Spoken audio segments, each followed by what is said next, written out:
Hi gang, I know it's been a little while since I did a video, but I'm going to do one now on lower body protection. A lot of you are now riding much faster on wheels that may or may not be safe, and I thought it might be a good way to start. So let me save you some time for knees and shins and just start with the very best stuff, and then you can skip the rest if you don't need to. By far, I think the best protection out there, most comfortable, what have you, is the Liat dual access. You can see it's got a hard cover. It's very ventilated. If you can see behind that or not as I fly, but the ventilation is all through here.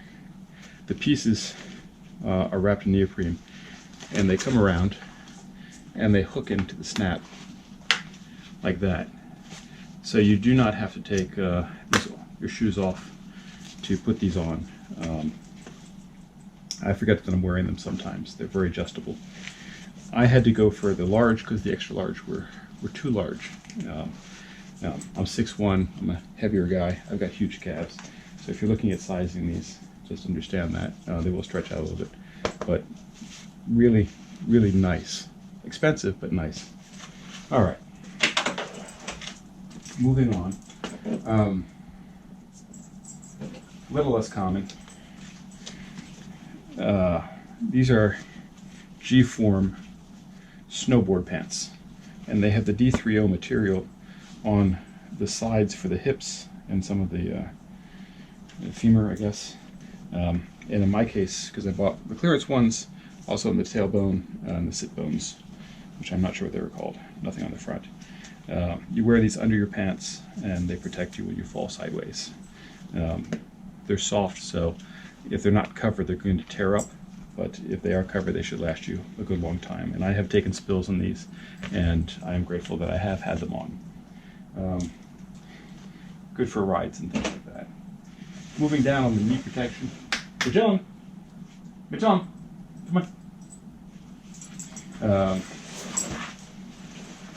If you want to go a little more subtle than the external body armor, Rev'it tornado pants are what I'm using.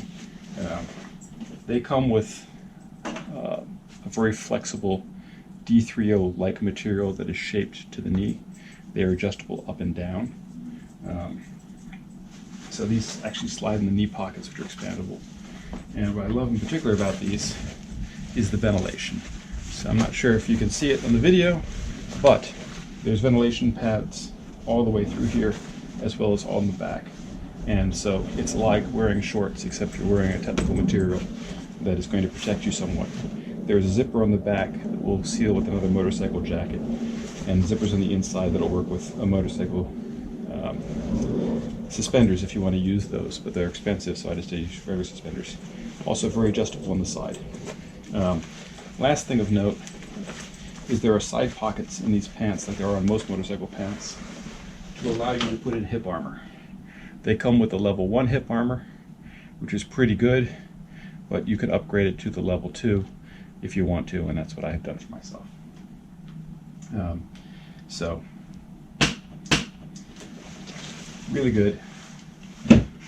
Also fairly expensive though. Now, moving down a step, on the motorcycle, you can get motorcycle jeans for like 70 bucks. They're usually woven G material with Kevlar in them, and they have pockets for the knees and for the hips.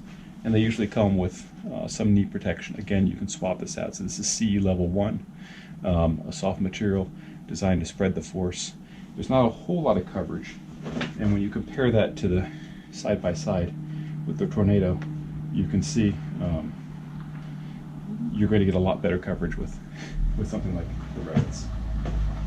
So these slide straight in, and there are pockets in the side which are not ideal but good enough for your. I have taken a spill in these. These are the particular ones here that I've actually gone down on. You probably cannot tell, there's just a little tiny bit of a discoloring there.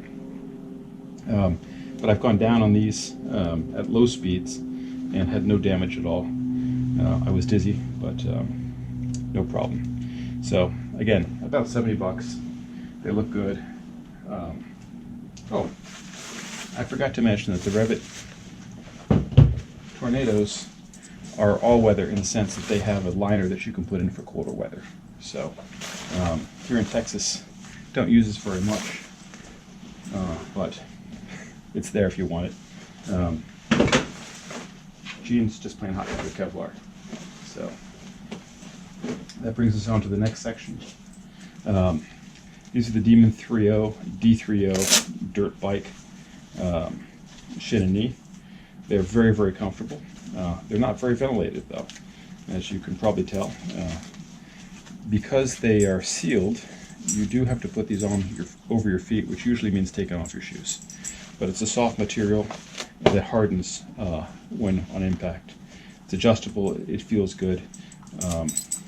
I like them, but now that I have the Liats, I don't wear them. And so there's protection here on the shin and there's protection also on the knee. It's very similar shape. If you want to go under your pants, you got a couple of options from GForm. So you've got the GForm Elite Pro, I guess, and this is the knee and shin one, and this is just the knee one for both the Pro.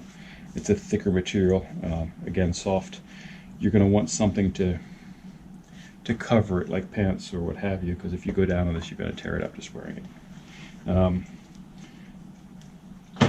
What can I say? They're comfortable, they're soft, they go under your pants if you're so inclined. And they make a thinner version, which is perhaps not as good. A little more exotic. For those of you that have actually ridden an analog unicycle, you'll recognize these as unicycle armor. So these come around. They are Velcro on, so you don't have to take your shoes off, but there's protection here for your legs and for your kneecap or what have you. They're designed by professional unicyclists to protect them. They come all the way down to the ankle. They're very, very long. And so if you've ever been caught on a unicycle and pedals and things, you know exactly what this is for. They work on the EUCs, but again, there's no ventilation here in Texas, so not the best choice in my mind. For the shin, if you decide to go for the knee protection on its own, obviously GForm makes shin protection. This is intended, I guess, for soccer players to put the soccer over. But if you're having shin pain, it's a reasonable thing to do as you practice, like one-legged or whatever else. Moving down towards the low end, but also very good, this is the Hard 8. The Hard 8 Velcros on, has a hard cap, has some high-density foam to absorb the shock. I have not gone down on these, but rollerbladers and roller derby people use them. Of course, those are smooth surfaces. The biggest issue with these, and perhaps these, maybe not, is I worry about rotation. If you go down and you have force, you don't want this to slide on you, right? So you don't want to wear these over pants, which is what people do. You want to have them close to the skin as possible and tight. But if you go down and they move, they're not going to give the protection to the area they're intended to give protection for, and you're going to get scraped and bloody and hurt.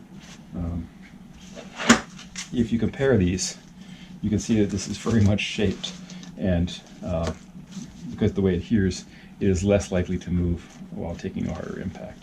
So if you can't afford these, then something like this is better than nothing.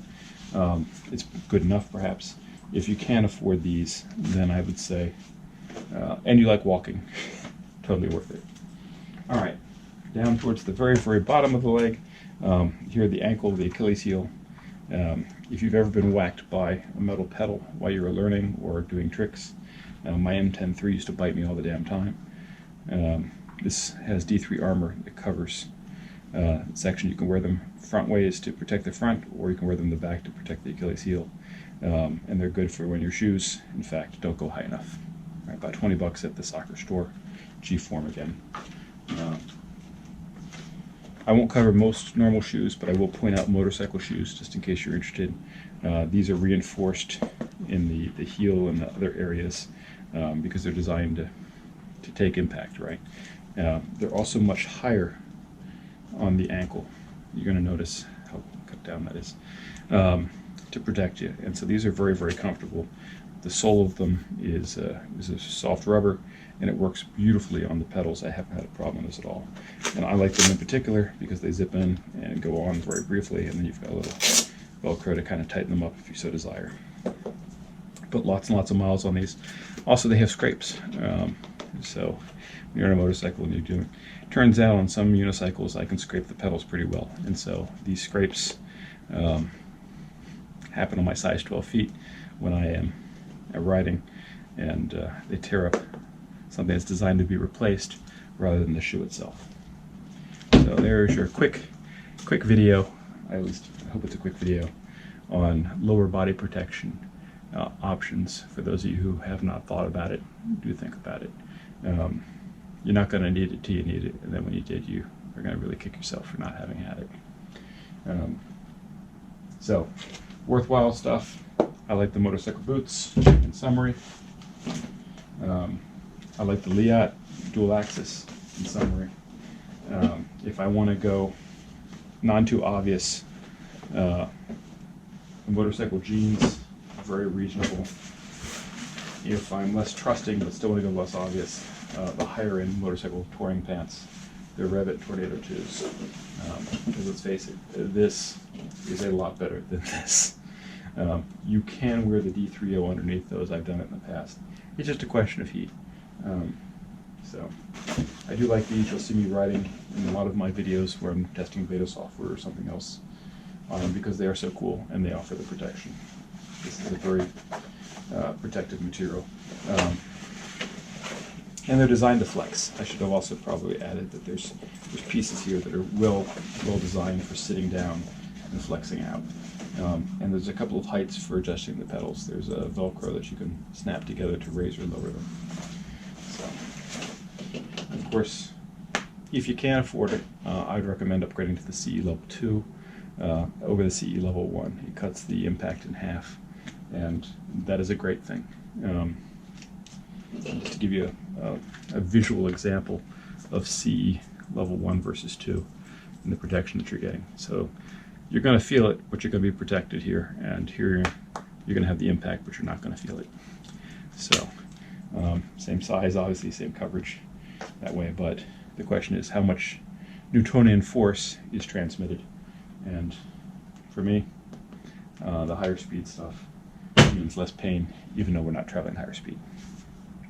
All right, guys, happy riding.